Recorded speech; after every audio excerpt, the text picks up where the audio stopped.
Hi, this is Kirk Knowlton from Intermountain Heart Institute, and I'm here with my friend at the American Heart Association meeting, Robin Shaw, who's from Cedars-Sinai, professor at Cedars-Sinai and UCLA. And he's just been telling me a little bit about a paper that he recently published a couple of weeks ago in JAMA Cardiology. And that paper tells a little bit about how we can use blood samples to diagnose heart failure independent of their fluid status. Tell us a little bit more about that, Robin. So for all our sophistication as doctors, we're actually not that good at understanding how healthy the heart muscle is. And usually we wait for patients to develop symptoms to really give them the label of heart failure. And even after we treat them, we're not that good at prognosticating how they're going to do afterwards. And so from our science studies, we found actually a protein that really regulates the function of the heart, its contraction and its relaxation, and it gets into the blood. What's the name of that protein? It's BIN1, or cardiac BIN1, sure. CBIN1. You've done a lot of studies on that. Quite a bit, yes. And it turns out that just like in the heart muscle, in the blood, CBIN1 goes down when the heart is hurting.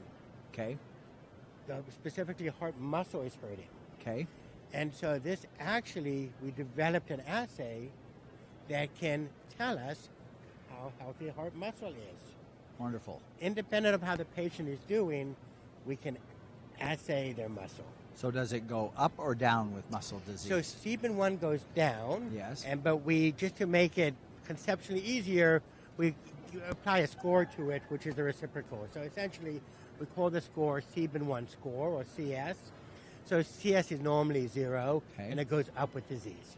And so is BIN1 secreted into the blood, or is it there from other cells or other things as well? So it's in most cells of the body. Yes. But there's a specific cardiac isoform that we identified, and we are able to detect that specific cardiac signal of BIN1. And it's just given off, as the heart turns over its membrane, it's given off with regular turnover.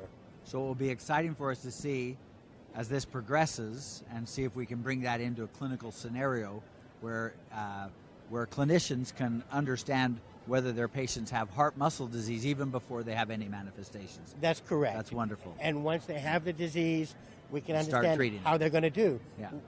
Whether or not they'll end up in the hospital or not.